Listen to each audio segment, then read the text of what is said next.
Volume 1, Chapter 1, Hadith 142, is in Chapter 6 of Book 4 before you.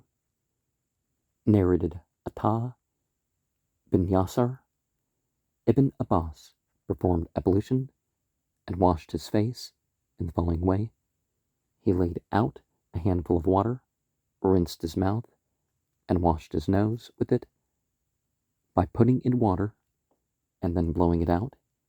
He then took another handful of water and did like this, gesturing, joining both hands, and washed his face, took another handful of water, and washed his right forearm.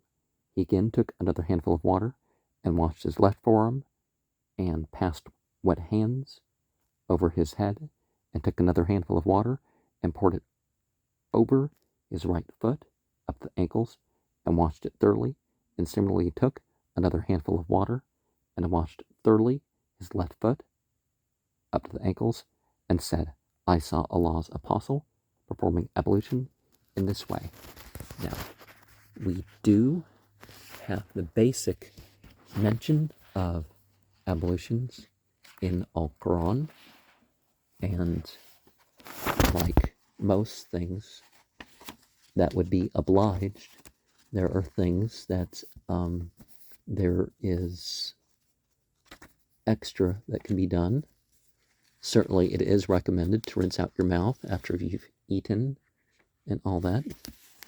In verse 6, Ya ayyuhalladhina amanu idha qumtum ila salate fagsilu wujuhakum wa aydiyakum ilal marafiq wamsahu biru'usikum wa arjulakum ilal kabain wa in kuntum junuban fataharu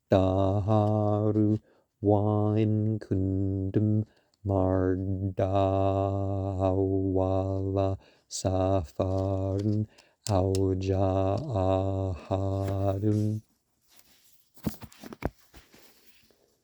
minkum min al-gha'iti aw lamastumun nisa falam tajidu ma'an fatayammamu sa'idan tayyiban famsahu biwujuhikum wa aydikum minhu ma yuridullahu liyaj'ala alaykum min harajin walakin yuridu liyutahhirakum wa liyutimma ni'matahu alaykum la'allakum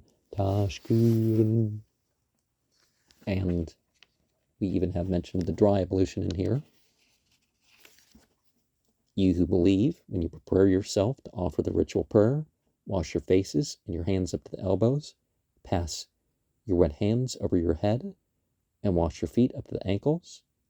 And if you've had a sexual discharge, purify yourselves, by taking a full bath. But if you are ill or on a journey, or you've relieved yourself by visiting the place where you go to the bathroom, or you've had sexual intercourse with women and you do not find water, then perform the dry ablutions with clean earth. So gently rub the clean earth on your face and your hands. Allah does not want to cause you hardship, but He wants to purify you and to complete His favor on you so that you may be thankful. And we can remember with that, there's also the reference to doing extra with the dry ablutions.